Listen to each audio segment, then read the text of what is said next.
नमस्कार दोस्तों, आज यह बात बताते हुए मुझे बहुत दुख हो रहा है और दर्द से कहीं गुना ज़्यादा गुस्सा है। और गुस्सा इस बात का है क्योंकि दुनिया में इंसान तो बढ़ते जा रहे हैं लेकिन इंसानियत लगातार शर्मसार होती जा रही है। दोस्तों, आप 2 मिनट का समय निकाल कर वीडियो पूरा देखें क्योंकि आपका और मेरा जागना अब ज़रूरी है। यूपी के हाथरस की रहने वाली एक लड़की, एक बहन मनीषा, जो अपने खेत में काम कर रही थी, इस बात को बताते हुए मुझे बहुत दुख हो रहा है लेकिन अब बर्दाश्त नहीं हो रहा। बताया जाता है कि वो बहन मनीषा अपने खेत में काम कर रही थी, तभी इंसानी रूप में मौजूद कुछ दरिंदे आकर उस लड़की को दबोच लेते हैं और उसके साथ सामूहिक रेप किया जाता है।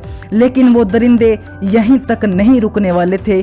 उसके बाद उस बहन की जुबान काट दी जाती है, उसकी हड्डियां तोड़ दी जाती है और अपनी हवस को पूरी करने के बाद उसे उस हालत में छोड़ दिया जाता है और 14-15 दिन हॉस्पिटल में तड़पने के बाद वो बहन अपना दम तोड़ देती है। मैं उस लड़की की उस हालात में फोटो दिखाने की भी हिम्मत नहीं कर पा रहा हूँ।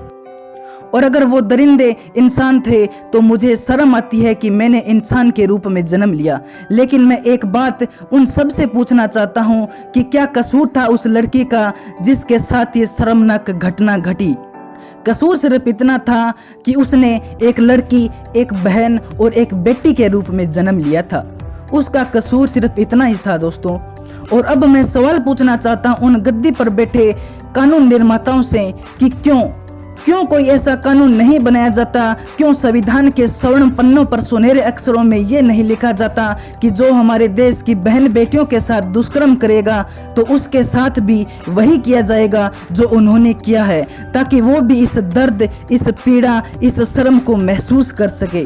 दोस्तों, ये कोई पहली घटना नहीं थी। मनीषा कोई पहली लड़की नहीं थी जिसके साथ ये दर्दनाक हादसा हुआ। न जाने कितनी लड़कियां इस दर्द से गुजर चुकी है। और जब तक कोई ठोस कानून नहीं बनाया जाएगा, जब तक फांसी से भी खतरनाक सजा का ऐलान नहीं किया जाएगा, तब तक ये घटनाएं कम नहीं होने वाली।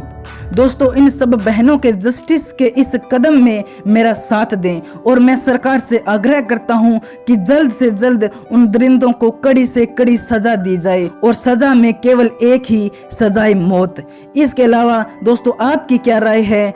इस बहन को जस्टिस दिलाने में आपकी क्या राय है? मुझे कमेंट बॉक्स में जरूर बताएं और ये भी बताएं कि उन दरिंदों के लिए क्या सजा होनी चाहिए।